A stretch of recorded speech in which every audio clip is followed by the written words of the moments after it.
été créée en 2006. C'est une société experte dans la vente de mobilier en ligne. C'est une société qui s'est rapidement développée en France puis en Europe grâce à une offre basée sur 3 piliers qui sont la compétitivité des prix, le sens du service et aussi la richesse de l'offre. La société est présente aujourd'hui dans 11 pays d'Europe. On a livré depuis sa création 2 millions de clients et l'année dernière, nous avons réalisé un chiffre d'affaires de 168 millions d'euros. Nous sommes dans l'entrepôt de ventunique.com qui mesure 80 000 m² sur 13 cellules de stockage. On expédie ici à travers l'Europe, dans 11 pays d'Europe. On y retrouve 300 personnes qui sont principalement sur des activités de réception, de stockage et d'expédition. Dans l'entrepôt de Ventunique, tout est informatisé. Nous avons fait le choix de prendre la solution Dardis qui est Reflex, un outil de Warehouse Management System. L'entrepôt tourne 23 heures sur 24 et 7 jours sur 7. Si le système informatique tombait en panne, ça serait une réelle catastrophe. 300 personnes à l'arrêt, des clients qui pourraient plus être servis, des camions qui partiraient vides. Donc il nous faut nécessairement un plan de reprise d'activité pour assurer la satisfaction client, les délais de livraison au plus vite. L'entrepôt de Ventunique était initialement équipé de solutions VMware on-premise. Nous avons cherché à monter un plan de reprise d'activité et après plusieurs échanges avec VMware et AWS, nous avons fait le choix de partir sur VMware Cloud Disaster Recovery couplé à une technologie AWS. L'implémentation s'est très bien passée puisqu'en moins de 2 semaines, grâce à un partenaire de VMware et d'AWS qui était Metanext, nous avons pu mettre en place une réplication dans le cloud qui permettrait donc une reprise d'activité en moins de 4 heures. Les prochains projets que nous avons, c'est de mettre en place cette technologie également pour sécuriser notre siège et également de mettre en place les technologies de protection que VMware propose sur tout ce qui est cybersécurité afin de dormir un peu plus sur mes 2 oreilles et d'apporter toujours plus de bonheur à nos clients.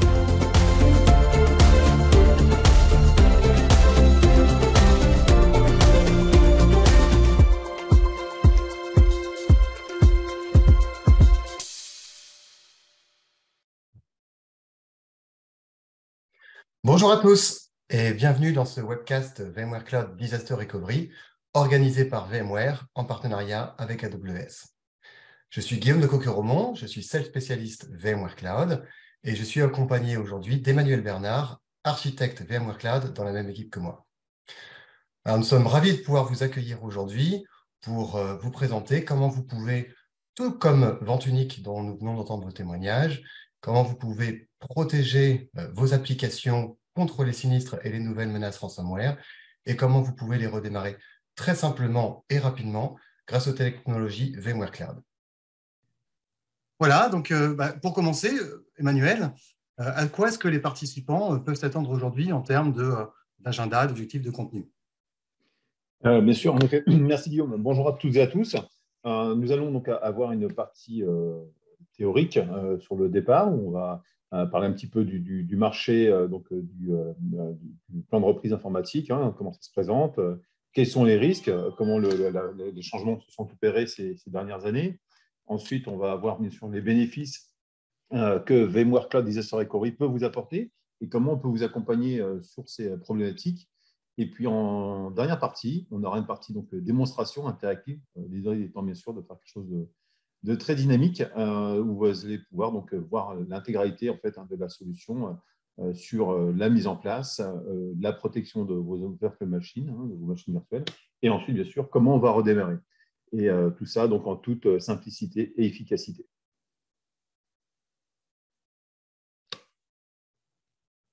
Super. Peut-être pour commencer, quelques éléments de contextualisation. Je pense qu'il y a 2 points qui me semblent intéressants de pouvoir partager avec vous. Et le premier, c'est que finalement, cette notion de sinistre, c'est une notion qui a évolué dans le temps, puisque traditionnellement, on associait les sinistres informatiques à des événements type catastrophes naturelles, comme inondations, comme tremblements de terre, ou même aux fameux coups de pelleteuse qui pouvaient faire tomber d'un coup un site informatique. Mais depuis quelques années, il y a de nouvelles menaces qui sont apparues, et notamment le risque cyber, qui est très rapidement devenu le risque numéro 1 pour les entreprises. Alors pour s'en rendre compte, malheureusement, il n'y a qu'à lire finalement la presse, et notamment la presse française, puisque, mine de rien, la France, c'est le pays le plus attaqué en Europe, et le 3e ou le 4e pays, selon les sondages, le plus attaqué dans le monde, sachant que le coût d'une attaque ransomware, il est estimé en moyenne par Sophos, dans son dernier rapport sur les ransomware, à un peu plus de 900 000 € par attaque. Le deuxième point qu'il est intéressant de noter, c'est que cette notion de risque, elle n'est plus cantonnée aux services informatiques, comme elle pouvait l'être auparavant. Désormais, c'est un risque qui touche toutes les facettes de l'entreprise et qui est notamment reconnu comme un risque majeur pour les directions générales.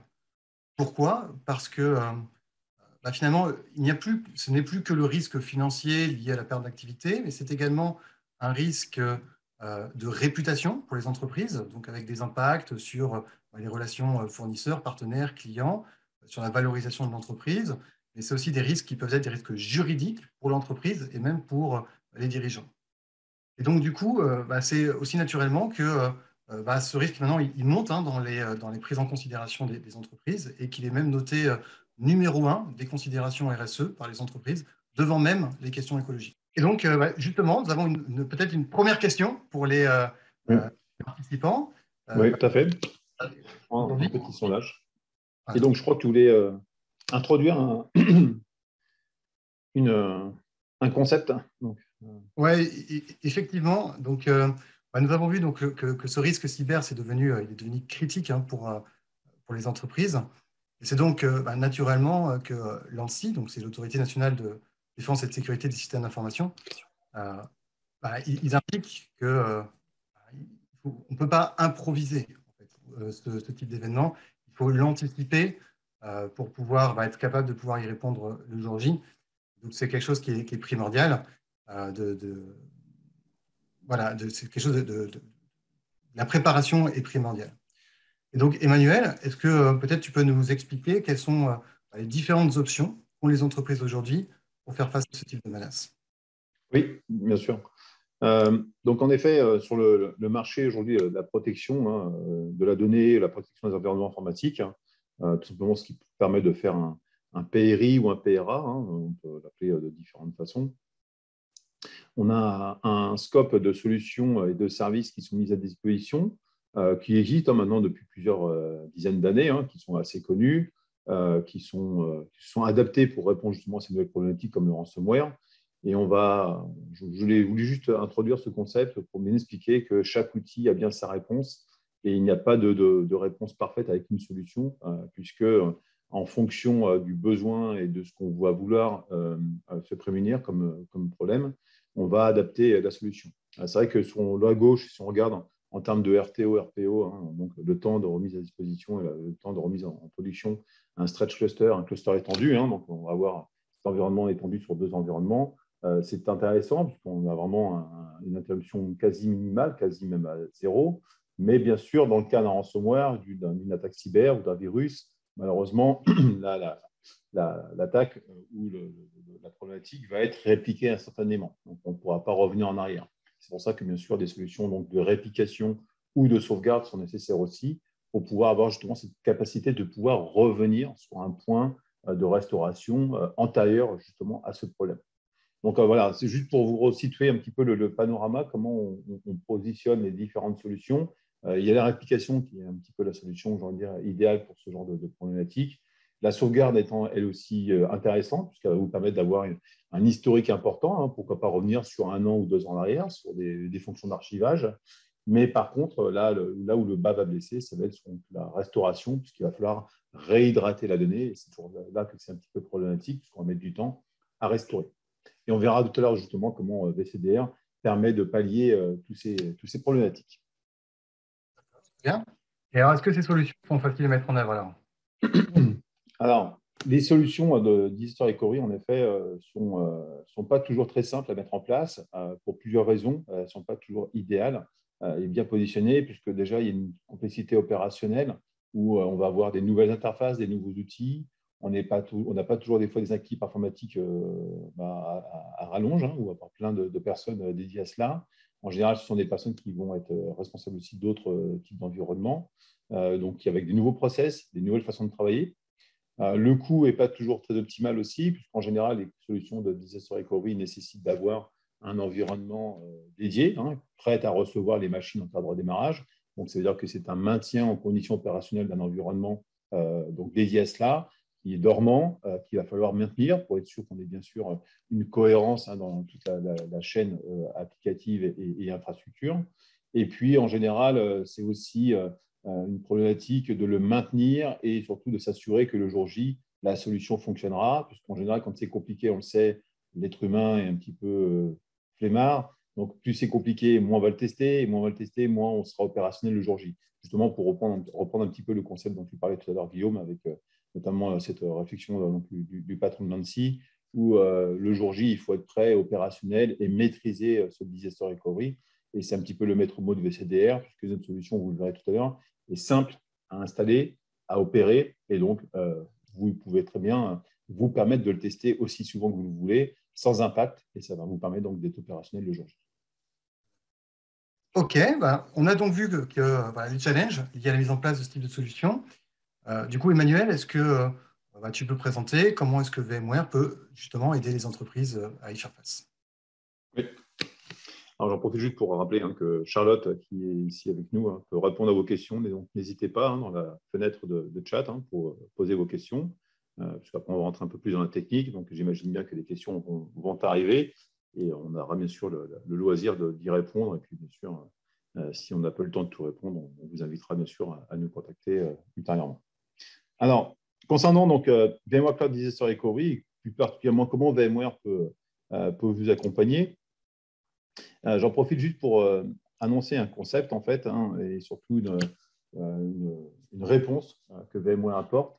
Alors, ce matin, on va aujourd'hui voir l'aspect plutôt, après coup, donc l'aspect plutôt curatif, comment ça se passe une fois qu'on a eu un problème, alors le sinistre, quel qu'il soit, comment on va y répondre, mais surtout, j'aurais bien mettre en exergue le fait qu'on peut aussi, avec VMware, vous accompagner sur l'intégralité en fait, du cycle de vie, éventuellement d'une attaque ransomware, avec donc l'utilisation conjointe de Carbon Black, qui est une solution donc, de sécurité chez nous, qui permet donc de faire de ce qu'on appelle du Vulnerability Assessment, donc l'évaluation de risque, et, qui permet de bloquer aussi des attaques, qui permet aussi de faire de l'historisation, de voir ce qui s'est passé, et qui vient bien justement répondre en écho à VMware Cloud Disaster Recovery, qui lui va être plutôt actif, bien sûr, après coup, si malheureusement vous avez été victime d'une attaque. Donc, Carbon Black va vous aider à identifier les risques, à les prévenir, les détecter, y répondre en corrélation avec VMware Cloud Disaster Recovery. Tout simplement, par exemple, avec un exemple concret, vous avez été victime d'une attaque, VMware Cloud Disaster Recovery donc, va être là pour vous permettre de revenir en arrière, mais il va falloir bien sûr choisir le bon niveau de restauration. Alors, VMware Cloud Disaster Recovery vous permet de pouvoir choisir le point de restauration, comme il y a 4 heures, hier, avant-hier, vous allez pouvoir choisir, mais plutôt que justement de perdre du temps à chercher quel est le bon niveau, Carbon Black vous permettra de vous dire, voilà, il y a eu une modification substantielle de l'information, à telle date, tel jour, il y a un pattern qui nous permet d'identifier que ça a bougé là, donc on va pouvoir bien sûr revenir rapidement en arrière sur ce bon niveau d'information. Maintenant qu'on a vu, de manière générale, comment VMware peut vous aider, concentrons-nous donc sur VMware Cloud Disaster Recovery, donc la solution vedette d'aujourd'hui, de ce webcast. Alors, comment s'articule VMware Cloud Disaster Recovery? Donc, comme vous l'avez sûrement entendu et vu, c'est une solution donc, qui repose sur un modèle SaaS, donc software de service. Donc, on est vraiment sur une interface basée sur du cloud. Donc, on va retrouver donc, 3 parties. Sur la gauche, votre environnement de production, quel qu'il soit, donc un environnement vSphere. On n'a pas de prérequis concernant le stockage, car n'importe quel type de stockage supporté par VMware, bien sûr, fera l'affaire. On va avoir au milieu donc, VMware Cloud Disaster Recovery, qui est une solution donc, hébergée dans le cloud, qui est déployée, maintenue par VMware, d'accord, rien à faire de votre côté. Vous n'avez juste qu'à vous restreindre à l'utilisation de la solution. Donc, vous allez créer vos groupes de protection, vos plans de disaster recovery, les tester, mais tout le maintien en condition opérationnelle de l'infrastructure sous-jacente est de notre responsabilité, avec bien sûr des SLA.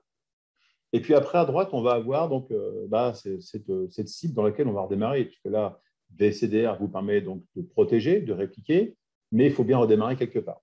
Alors, plutôt que de vous dire de redémarrer dans un environnement que vous allez mettre à disposition, qui va vous coûter de l'argent, parce qu'il faut le maintenir, on l'avait tout à l'heure, ce qu'on vous propose, bien sûr, c'est de redémarrer donc, dans une cible qui est VMware Cloud en AWS, qu'on appelle aussi plus communément et plus simplement VMC, et qui est notre service d'infrastructure cloud, donc un service de type IaaS, infrastructure de service, qui a été développé conjointement par VMware et AWS C'est un service qui existe depuis 2017 et qui vous permet d'avoir donc toute une stack VMware déployée par nos soins, maintenue et supportée aussi également par VMware, le tout installé sur des serveurs bare metal de chez AWS. Voilà. Donc, c'est un service que vous souscrivez auprès de VMware. On s'occupe bien sûr de tout, de la partie vente, support, maintien en condition. Et ça vous permet donc d'avoir un environnement VMware dédié. Ainsi bien, on n'est pas sur du mutualisé, on est bien sur du dédié. Les serveurs vous appartiennent bien, il n'y a pas d'autres clients hébergés dessus. Et sur ce service qui est maintenu en condition opérationnelle, vous avez donc toute une partie automatisation et puis bien sûr tous les composants que vous seriez en demande, c'est-à-dire la partie virtualisation de l'hyperviseur que vous connaissez, vSphere, la partie vSAN pour la partie stockage virtualisé et la partie NetSix pour la partie réseau et sécurité. Donc, le tout est opéré par nous, par nos soins, et ça vous permet donc de pouvoir redémarrer dans un environnement VMware Cloud.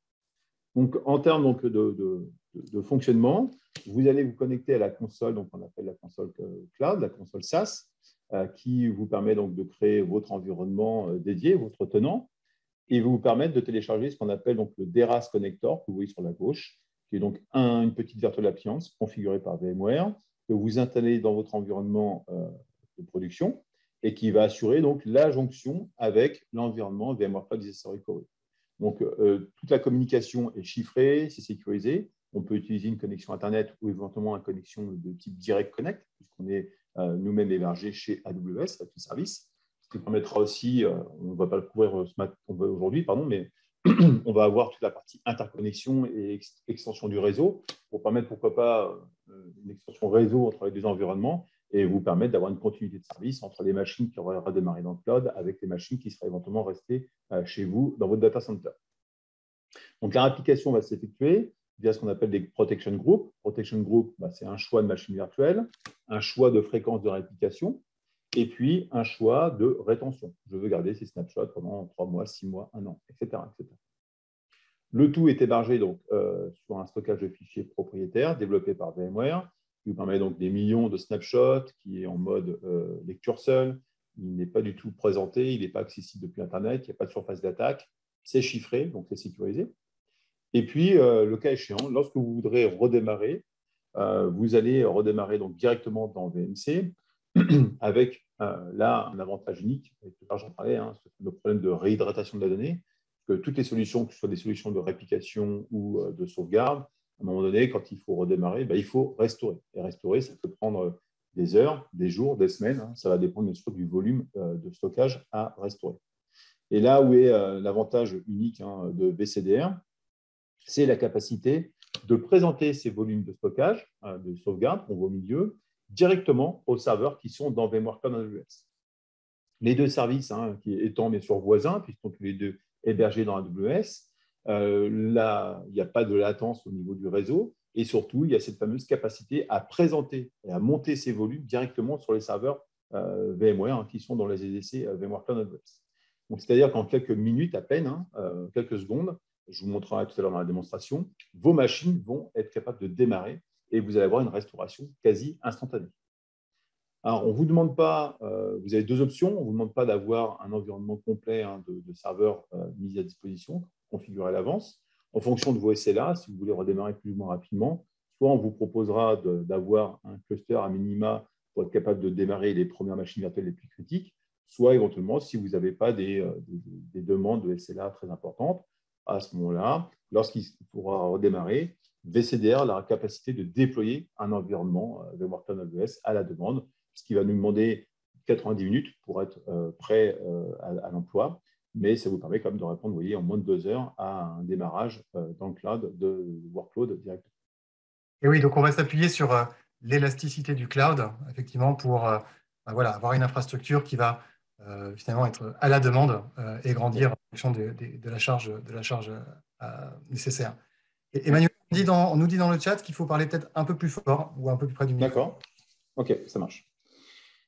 Et puis, bien sûr, une étape importante, démarrer l'EDR, c'est très bien. Donc, soit des fins de test, soit des fins de production, vraiment, vous avez besoin de démarrer dans le cloud. On a aussi, bien sûr, l'étape du retour arrière. En général, c'est toujours aussi problématique. Et donc, bien sûr, cette possibilité est déjà disponible, et bien sûr, est prévue dans la solution, dans le service. où vous allez avoir donc, le fakeback intégré avec notamment l'avantage de n'avoir pas à restaurer ou redéplacer l'intégralité des données, mais uniquement que ce qui a été modifié depuis le démarrage dans le cloud. Voilà. Donc, du coup, économie en termes de temps, en termes de bande passante. Et alors, on parle souvent dans les questions dans les sujets de DR, de RTO, RPO. Du coup, est-ce que la solution elle se situe à ce niveau-là? Alors, en termes de RTO, donc le temps de mise à disposition, de redémarrage, on va être quasiment, lorsqu'on a l'option Pilot Lite, on a quelques serveurs déjà dans VMC déployés, on va être en dessous des 5 minutes.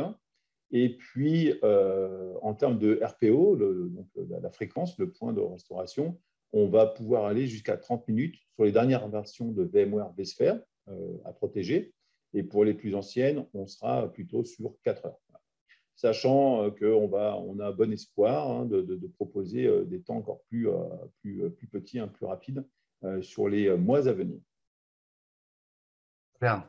Alors, du coup, tout à l'heure, on parlait de menaces ransomware. Alors, typiquement, spécifiquement sur la menace ransomware, quels sont les avantages du coup de l'approche VCDR? Tout simplement, en premier, d'avoir un environnement totalement neutre et propre de tout problème. Donc, même si vous avez malheureusement vécu une attaque, elle ne se sera pas propagée à VMC, comme je vous l'ai expliqué tout à l'heure, ne serait-ce que par tout ce qui va être chiffrement. Il n'y a pas de connexion permanente nécessaire. Toute la sauvegarde est protégée et chiffrée et non montée. Ce n'est pas un volume de stockage qui est monté. Donc, il est totalement déconnecté et chiffré. Donc, il n'y a pas de surface d'attaque. Et puis, ça vous permet de redémarrer en toute quiétude. Parce que même si vous avez une attaque, on sait comment ça se passe en général, on éteint, bien sûr, tout chez soi pour éviter que ça se propage plus.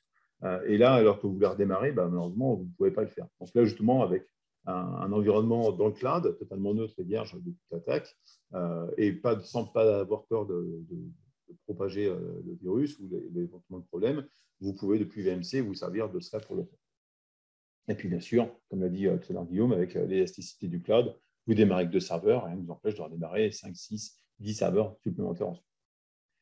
Ensuite, on va avoir donc tout cet aspect donc, de snapshot d'immutabilité de la donnée, où on va avoir donc, bien sûr ces volumes qui sont non montés, qui supportent des millions d'écritures et avec des intégrités en fait en termes de la donnée qui sont vérifiées. Les tests rapides et l'évaluation, on le verra tout à l'heure, mais vous pouvez très rapidement démarrer une machine en mode test. Donc, elle n'ira pas jusqu'au bout en termes de production, mais ça vous permet de rapidement visualiser si la machine est propre au redémarrage, c'est-à-dire dans l'état que vous le souhaitiez, et ça vous permettra de pouvoir donc, le faire avant de faire vraiment un vrai plan de DR et le faire rapidement. Et puis, bien sûr, le recovery at scale, comme ça on en dans le texte, mais vraiment ce qu'on pourrait dire, c'est le redémarrage vraiment à grande échelle et surtout de manière automatisée, puisque bien sûr tout repose sur des API. Donc on a bien sûr la possibilité d'automatiser certaines choses, automatiser pourquoi pas la modification des adresses IP, le redémarrage. Donc bien sûr tout ça pourra faire l'objet de discussions plus tard si vous voulez en discuter avec l'une des personnes de notre équipe. Et alors en parlant d'échelle, donc échelle géographique, est-ce qu'il y a des contraintes? Comment est-ce qu'on peut répondre aux contraintes spécifiques régionales? Alors, savoir qu'on est présent donc, avec ce service sur 17 régions dans le monde. On a bien sûr surligné Paris en Europe. Et comme pour VMC et VCDR, ainsi que même AWS, qui est l'hébergeur derrière la solution, qui est notre partenaire, on vous garantit que toute donnée qui est sélectionnée et qui est située dans une sélection de régions de votre choix, il y a une garantie, bien sûr, que la donnée ne bougera pas de cette région. Donc, si vous avez choisi la région Paris, en aucun cas, ni AWS ni VMware ne viendra répliquer cette donnée à Londres, Francfort, New York ou en Asie. Donc, bien sûr, c'est la garantie du cloud et la garantie, bien sûr, de VMware et d'AWS. On a bien sûr, comme vous le voyez, aussi bien sûr des certificats de conformité avec des standards, qui soient des standards régionaux ou des standards plus génériques, comme PCI DSS ou les agréments SOC pour la sécurité.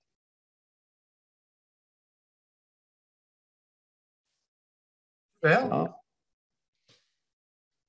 On peut peut-être passer effectivement à la démo. D'accord. Alors, juste pour introduire la démo, rapidement expliquer juste le cheminement pour le garder à l'esprit. Donc, je vais vous présenter rapidement l'interface. Vous verrez qu'elle est très simple à appréhender. Il n'y a vraiment pas du tout de formation nécessaire. C'est très, très didactique. Ensuite, je vais rapidement vous présenter la configuration du système. Ensuite, on verra comment protéger une machine virtuelle via un protection group. Et puis enfin, bien sûr, on va voir comment se restaurer une machine virtuelle avec la simplicité et la rapidité qu'on a en droit d'en attendre. Alors, je vais basculer l'écran. Donc, je vais stopper le partage pendant quelques secondes. Je vais revenir ici.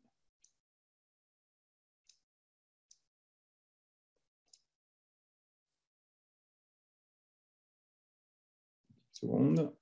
Voilà. Hop. Alors.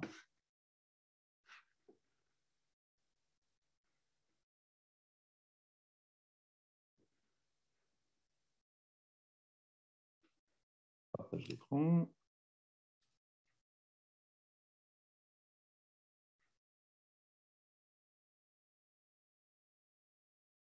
Et voilà. Vous devriez voir mon écran. Alors, j'ai ici plusieurs onglets d'ouvert, avec en premier, tout simplement déjà ma console VCDR. Donc, rapidement, comme je vous l'ai promis, je vais vous présenter l'interface. On va avoir donc ici en premier un assistant qui vous permet donc de faire toutes les étapes de configuration. Donc, je vais bien sûr ne pas commencer depuis le départ parce que la démonstration demandera plus de temps. On va voir rapidement ici le nombre donc, de ressources que j'ai. Donc, on voit que j'ai un SDDC de recovery, donc un SDDC dans lequel je vais pouvoir redémarrer des machines. On va le voir ici de manière un peu plus visuelle. Donc ici, j'ai tous mes serveurs, mes sites qui sont à protéger. Et ensuite, j'ai le SDDC donc en violet ici, dans lequel redémarre mes machines. J'ai quelques statistiques. C'est un environnement de démonstration qu'on utilise à plusieurs collègues en Europe. Donc, ce qui explique la multiplicité en fait, de sites à protéger et le nombre de sites et de machines virtuelles à protéger. Donc, on a quelques statistiques ici sur l'environnement. Sur la droite, vous allez voir les tâches qui ont été exécutées récemment.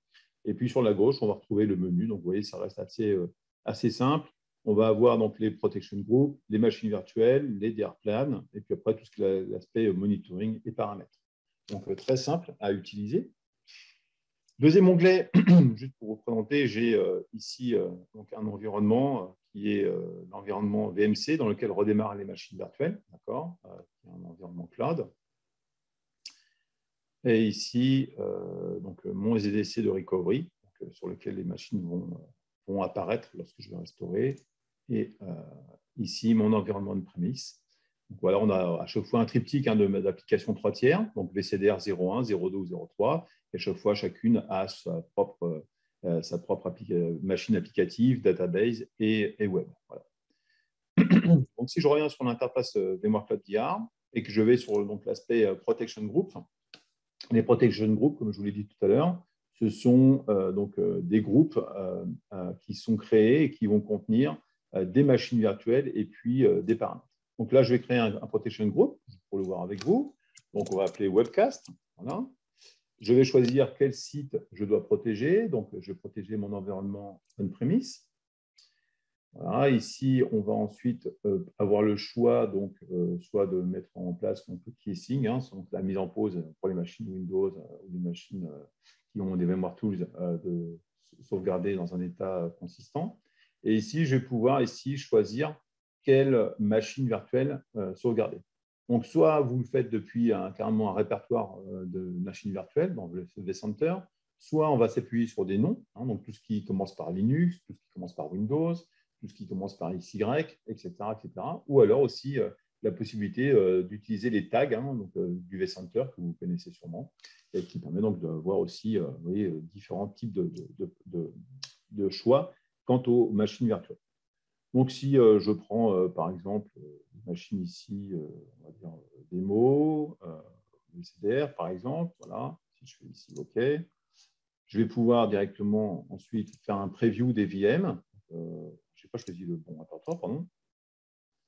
On va commencer.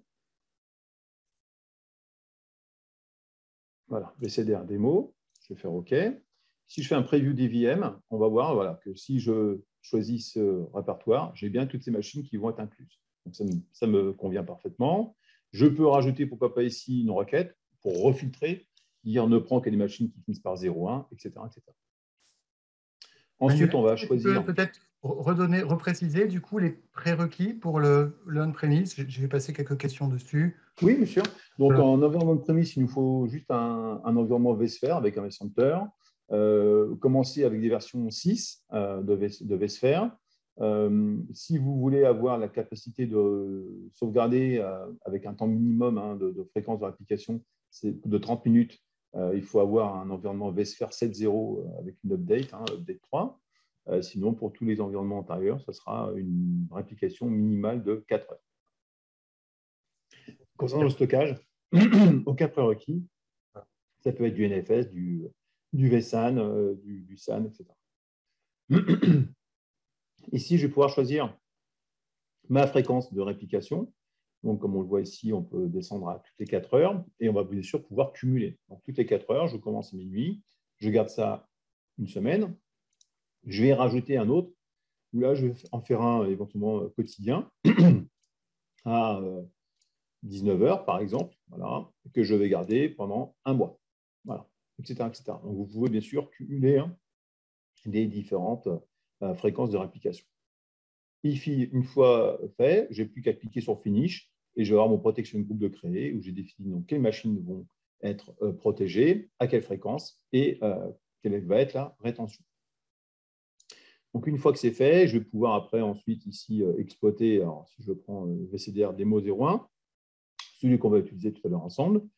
Si je clique dessus, je vois ici l'état, si mes fréquences de réplication s'effectuent bien, si je n'ai pas de soucis, les différents logs, les différents journaux, on peut directement les voir ici, les différents snapshots.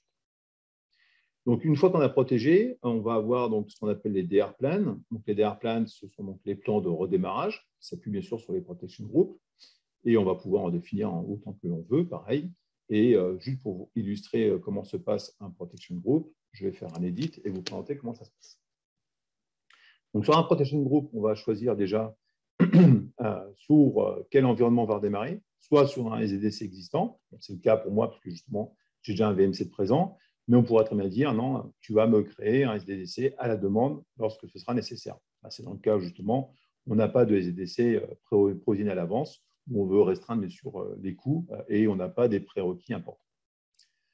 Je vais choisir ensuite donc, les environnements sources et cibles. Je vais choisir quel est le protection group qui va être concerné par ce plan de redémarrage. Donc, ça tombe bien, c'est le VCDR Demo 01 qu'on a vu tout à l'heure. Donc, ici, bien sûr, je vois toute l'intégralité de mes protection groups qui ont été créés. Ensuite, je vais pouvoir faire donc, ce qu'on appelle un mapping, donc vraiment une association entre les ressources on-premise, sources et cibles. Donc, quel vCenter, quelle ressource pool, quel répertoire, quel réseau, etc. etc. Donc, on va le voir ici, ça va passer à chaque fois, à chaque étape. C'est ce qui permet vraiment de pouvoir transposer comment va se comporter la machine ou les machines lorsque redémarreront en termes d'association par rapport à tout cela. Voilà. On a le folder, la partie compute, donc un ressource pool ou un cluster. Les réseaux, pareil. Donc, c'est un sujet complet, bien sûr, qui ne va pas être couvert dans ce webcast, mais sachant bien sûr qu'en vous appuyant sur à la fois VMware Cloud On-Premise et VCDR, comme je vous l'ai dit tout à l'heure, on a la capacité d'étendre les réseaux ou éventuellement de vous proposer plein de choix pour pouvoir transposer en fait toute la partie réseau dans votre environnement, que ce soit pour un DR partiel ou total, bien sûr. Les questions et les réponses ne seront pas les mêmes, bien sûr.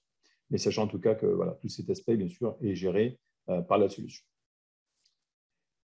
Et puis après, on va pouvoir éventuellement mettre des règles donc sur les adresses IP, dire que tel réseau devient tel réseau. Alors, on a vraiment toutes les capacités à pouvoir transposer un environnement, exécuter des scripts sur des machines, voilà, avant ou après. Et puis après, pourquoi pas, on le voit ici, ça a été fait, et on le verra dans la démo juste un petit peu après, dans la restauration. On a la capacité aussi de mettre donc, des étapes sur la restauration de 3 machines, par exemple. Là, dans le cas suivant, on voit que la machine qui va être redémarrée en premier, c'est la machine VCDR 01 DB. On est bien, je vous le rappelle, sur un 3 tiers. Il y a la DB, l'app et la web. Et là, on attend. Donc, nous, on va pouvoir visualiser. Une fois que la DB est démarrée, je vais voir si elle est bien démarrée, si elle est OK. Et s'il est OK, je n'aurai juste qu'à cliquer sur OK dans VCDR. Et lui, une fois qu'il a vraiment l'intervention humaine qui accepte et qui dit « je valide que c'est bon », à ce moment-là, il pourra redémarrer les 2 autres machines virtuelles. Next. Éventuellement les alertes, qui va recevoir les alertes. et c'est fini. Okay, voilà, donc, on a notre groupe VCDR Demo 01 qui est ici, en fait, mon environnement là, ici, donc les machines qui sont là. Et on va donc maintenant lancer, donc je remonte rapidement, ici dans mon environnement VCDR Demo, hein, qui est le 54.588, on va dans l'URL, il est vide et on va voir dans quelques secondes les machines arriver.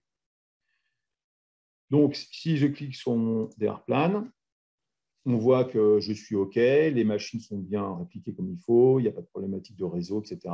Je suis en compliance, je suis bien. Et là, j'ai le choix. Soit je fais un failover, donc directement, donc les machines vont être démarrées, encore une fois, depuis cet environnement de stockage cloud. Et une fois que j'ai validé que c'est OK, je fais un commit et les machines seront migrées au niveau du stockage dans les serveurs, dans le stockage des serveurs de VMC, puisque bien sûr, on ne pourra pas vous proposer un niveau de performance hautement qualitatif hein, avec le stockage de la sauvegarde, bien qu'il soit quand même satisfaisant. Mais bien sûr, pour rentrer vraiment dans une problématique de performance production pour des bases de données, on aura bien sûr la migration en tâche de fond du stockage. On peut faire un test plan, c'est ce que je vais faire avec vous, et c'est ce qu'on va rapidement visualiser.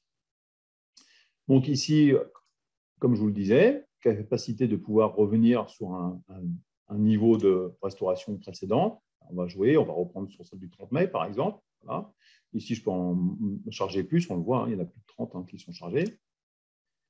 Je vais cliquer sur Next. Ici, je dis quel va être le comportement. Est-ce que j'ignore les erreurs ou est-ce que je m'arrête dès qu'il y a une erreur? Et puis, est-ce que je fais une migration directement dans les essais, comme je vous l'ai dit tout à l'heure, ou est-ce que je laisse la VM telle qu'elle dans le backup cloud et ensuite, pourquoi pas, la migration dans un second. Je clique sur Next. Ici, donc, on voit bien, comme je vous l'ai dit tout à l'heure, les conditions. En premier, il va démarrer la machine VCDR 01DB. Il attend que je lui dise OK, ici à cette étape 3. Une fois que j'aurai dit OK, on va voir sur la console, il restera les autres machines. Okay, donc, je vais faire Next. Ici, toujours important, hein, toutes les actions que vous effectuez, que ce soit une restauration, un disaster recovery, un retour arrière, tout doit être confirmé hein, de manière vraiment explicite hein, en écrivant test plan, commit, etc., pour être bien sûr que ce n'est pas un problème. Je vais faire un test.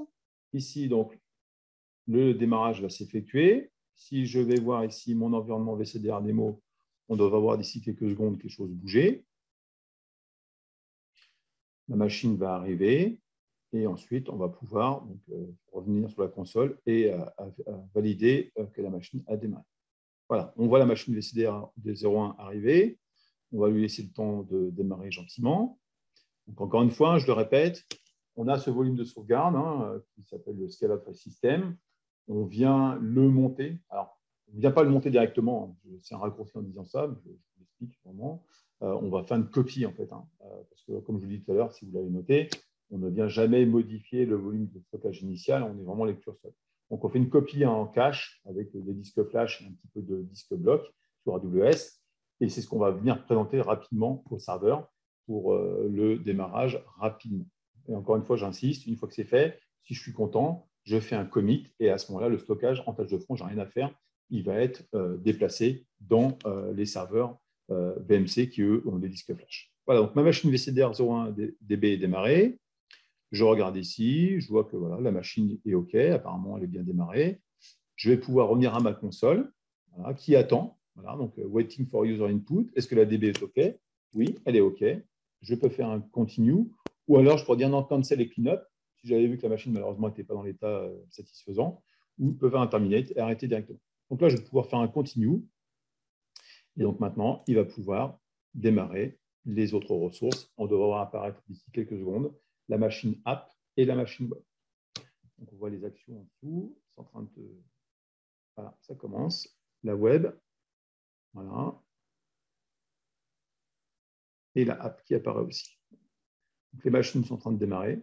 Donc, vous voyez, en quelques secondes, alors, bien sûr, c'est optimisé. Ce sont des petites machines virtuelles pour des fins de démo, bien sûr. L'idée, ce n'est pas de démarrer des monstres, mais vous voyez bien en fait, que c'est très simple et très rapide pour démarrer et automatiser le système. Donc voilà, les machines ont bien été redémarrées. Si je reviens sur VCDR Demo, on voit que mes machines sont ici. OK, super. Donc, je vais pouvoir revenir ici. Là, si je fais un clean-up, voilà. Voilà, donc je suis content, je suis satisfait, mes machines ont bien été redémarrées. Je peux faire un clean-up et là, on va voir bien sûr les ressources disparaître. Voilà.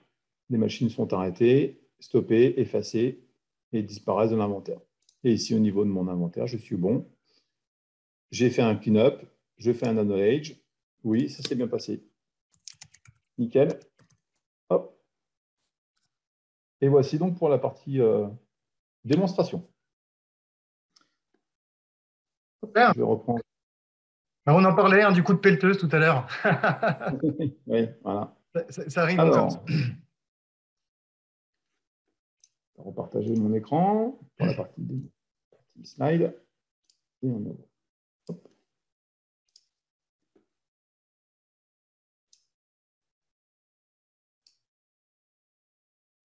Voilà, donc on a vu tout ça. Ouais. Je te laisse. Merci Emmanuel. Merci beaucoup Emmanuel pour la démonstration. On arrive sur la fin de la présentation.